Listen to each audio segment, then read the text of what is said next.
Hello Mamata, ওই মমতা, ওই আবার ফোন করলি কেন? নাকি হেরে গিয়ে মাথা টাথা নষ্ট হয়ে গেল? কোনটা? আমার সাথে কি আর তুই পারবি? আমি ধর্ম নিয়ে একটু কেরি। যতগুলো সিট আছে সবগুলো চুরি করে জিতছিস, একটা সিটের মধ্যেও হতে পারিস নাই, সবগুলো চুরি করে জিতেছিস। আরে বেটা, লিগ্যাল ভোট করলে আমার সাথে তুই পারতি না। আরে রাখো তোমার লিগ্যাল ভোট। এখন তো আমার কাছে চোরের লিডার আছে। বাংলাদেশে সবসময় যে চুরি করে ভোটে জয়লাভ করতো, সে আমাকে সাপোর্ট করছে কিভাবে ভোট চুরি করে জয়লাভ করতে হয়। হাসিনা একদিন তোকে বাস দেবে দেখিস। একদিন তোকে এমন বাস দেবে না, তুই টের পাবি। মাসে কয়েকদিন যায়, বুঝলি? কত ধানে কত চাল, খালি সময়ের অপেক্ষা মাত্র। আমাকে বাস দেওয়া তো সহজ নয়। আমি হচ্ছি নরেন্দ্র মোদি। আমার মাথার উপর কাটল ভেঙে খেয়ে কেউ একজন চলে যাবে, এরকম বুকে দম কারো এখনো পর্যন্ত হয় নাই, ঠিক আছে?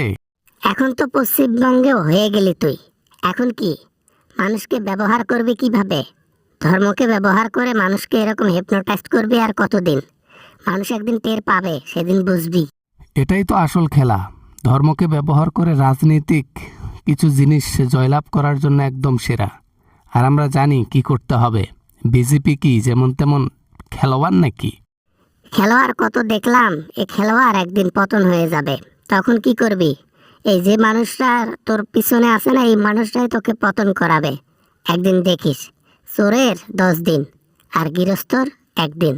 হয়েছে হয়েছে মমতা ব্যানার্জি, ভোটের মধ্যে হেরে গিয়ে এখন মাথা নষ্ট হয়ে গেছে।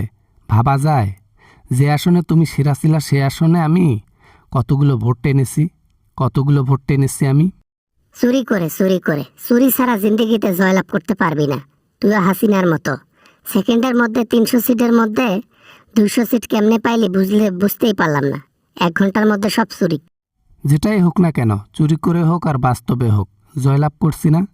এখন আর ফোন দিও না দয়া করে, ঠিক আছে? বিরক্ত করো না মমতা ব্যানার্জি। তোমার সাথে আর কোনো কথাটা আমার চলবে না। সব জায়গায় সিটারি বাটপারি খাটে না। ওদিকে তামিলনাড়ুতে থালাপাতি বিজয় হয়ে গেছে সিএম, ওখানে তো পারিস নাই। ওখানে ভোট চুরি করবি কেমনে? ওখানে তো আকাশ আর পাতাল তফাত। না মানে ফোন রাখলাম। Bye bye. এখন শুধু আমি শাসন করব, কলকাতাও এখন আমার আন্ডারে। সিস্টেমে যদি বাংলাদেশটাকে হাতাইতে পারতাম, আরও খুশি হইতাম।